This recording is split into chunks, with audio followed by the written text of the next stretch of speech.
नमस्कार, live cities की night bulletin दिन भर बिहार में आपका स्वागत है। मैं हूं आपके साथ प्रीति झा। खबरों की शुरुआत करेंगे, लेकिन उससे पहले एक नजर डालते हैं आज की सुर्खियों पर। इंडिया की बैठक के बाद नीतीश कुमार का बड़ा बयान। नीतीश को बोले सम्राट, सीएम पहले भी बोलते थे कि कोई लालसा नहीं, रोजगार देने में बीजेपी जीरो। ललन सिंह का पीएम पर बड़ा हमला। बिहार कांग्रेस ने विवादित बयान पर सांसद दयानिधि मारन को भेजा नोटिस। डीएमके नेता को संतोष सुमन की चेतावनी, बिहार में लैंड करना मुश्किल होगा। अटल जी के आदर्शों को भूलकर भ्रष्टाचारी के साथ मिल गए नीतीश। बीजेपी बोली, बिहार में कोरोना को लेकर नई गाइडलाइन जारी। दानापुर में पुलिस और अपराधियों में मुठभेड़, दरोगा को मारी गोली। छोटे सरकार की हत्या मामले में नया खुलासा। बिहार में 26 स्कूलों की मान्यता रद्द। और अब खबरें विस्तार से।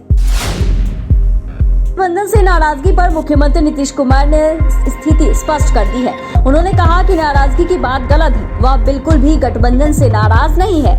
मेरी तो कोशिश रही कि सभी विपक्षी दल साथ आए ताकि 2024 में बीजेपी को हरा सके। हम तो हमेशा से कहते रहे हैं कि हमारी कोई इच्छा नहीं है, बस सब लोग मिलजुल कर एक साथ चुनाव लड़ें और जल्दी से सब काम हो। नीतीश कुमार ने पीएम उम्मीदवारी या संयोजक नहीं बनाए जाने को लेकर अपनी नाराजगी की खबरों को खारिज करते हुए कहा कि कभी भी मुझे किसी पद की लालसा नहीं थी। सम्राट चौधरी ने इंडी गठबंधन से नीतीश की नाराजगी पर कहा कि जो व्यक्ति 18 साल से मुख्यमंत्री हो, पहले 6 साल भाजपा की कृपा से रेल मंत्री रहा हो, अब वह कह रहे हैं कि हमारी कोई लालसा नहीं है। नीतीश कुमार पहले भी इसी तरह से बोलते थे कि उनकी कोई लालसा नहीं है। नीतीश कुमार ने कहा था कि राबड़ी देवी मुख्यमंत्री हो गई तो इस पद पर जाने की कोई उनकी इच्छा नहीं है। सम्राट ने तंज कसते हुए कहा कि इच्छा तो उनकी नहीं रहती है, ये सब लोग जानते हैं। नीतीश कुमार बीजेपी की कृपा से मुख्यमंत्री बने, यह देश की जनता जानती है। जदयू के राष्ट्रीय अध्यक्ष ललन सिंह ने एक बार फिर केंद्र की भाजपा सरकार और पीएम नरेंद्र मोदी पर बड़ा हमला बोला है। ललन सिंह ने कहा कि प्रधानमंत्री जी ने प्रतिवर्ष 2 करोड़ रोजगार देने का वादा 2024 में किया था, लेकिन दिया जीरो। इसके आगे उन्होंने कहा कि बेरोजगारी आज देश में बहुत बड़ी समस्या है। देश का युवा वर्ग नौकरी की तलाश में भटक रहा है। इन्हीं स्थितियों में महागठबंधन सरकार बिहार लोक सेवा आयोग के माध्यम से 2 लाख शिक्षकों से अधिक की नियुक्ति करवा रही है। इसके अलावा प्रतिवर्ष इसी तरह की नियुक्तियां की जाएगी। डीएमके सांसद दयानिधि मारन की अपमानजनक टिप्पणी के लिए शिक्षाविद एवं बिहार प्रदेश कांग्रेस की पॉलिटिकल अफेयर कमेटी के सदस्य डॉक्टर चंद्रिका प्रसाद यादव ने मारन को लीगल नोटिस भेजा है। उन्होंने दयानिधि मारन से ये भी अपील की है कि अगर उन्होंने 15 दिनों के भीतर बिहार और उत्तर प्रदेश के लोगों से माफी नहीं मांगी तो उनके खिलाफ कानूनी कार्रवाई की जाएगी। उसकी प्रक्रिया भी होगी। बिहार और यूपी समेत पूरे हिंदी भाषी जो लोग हैं उनका डीएमके सांसद दयानिधि मारन ने अपमान किया है।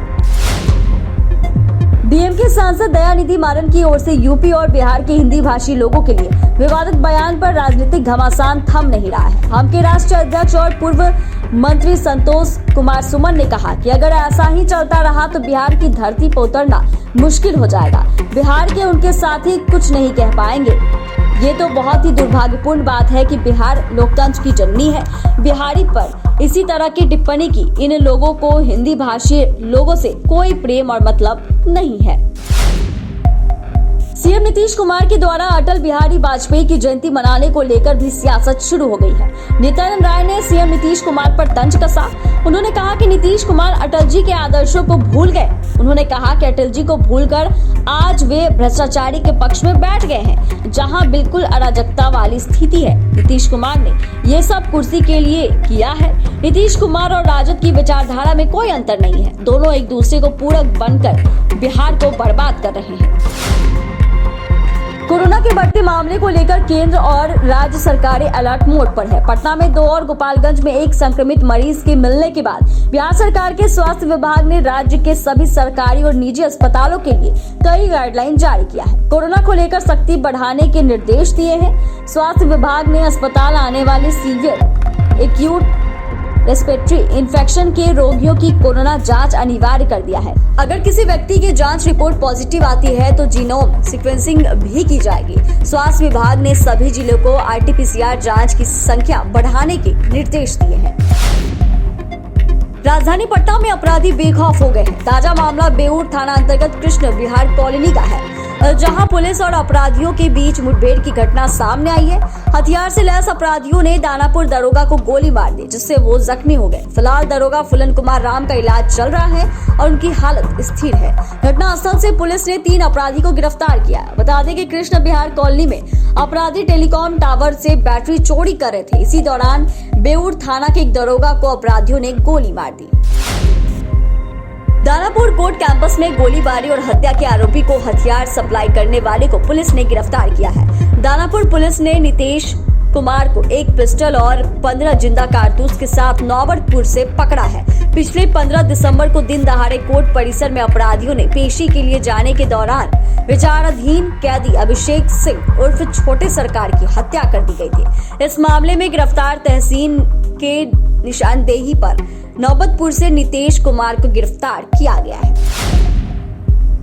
मानकों को पूरा नहीं करने पर सीबीएसई ने बिहार झारखंड के 36 निजी स्कूलों की मान्यता को रद्द कर दिया है। जिन 36 स्कूलों की मान्यता रद्द की गई है उनमें 17 झारखंड के हैं, जबकि 26 स्कूल बिहार के। बोर्ड ने मान्यता रद्द किए गए स्कूलों को बंद करने का आदेश जारी कर दिया है और अभिभावकों को आग्रह उनसे किया है कि जिन स्कूलों की मान्यता रद्द की गई है उन स्कूलों में अपने बच्चों का नामांकन न कराएं। सीबीएसई ने देश भर के कुल 340 स्कूलों की मान्यता को रद्द कर दिया है। चैनल को सब्सक्राइब करें, फेसबुक पेज को लाइक करें। वीडियो देखने के लिए आपका धन्यवाद।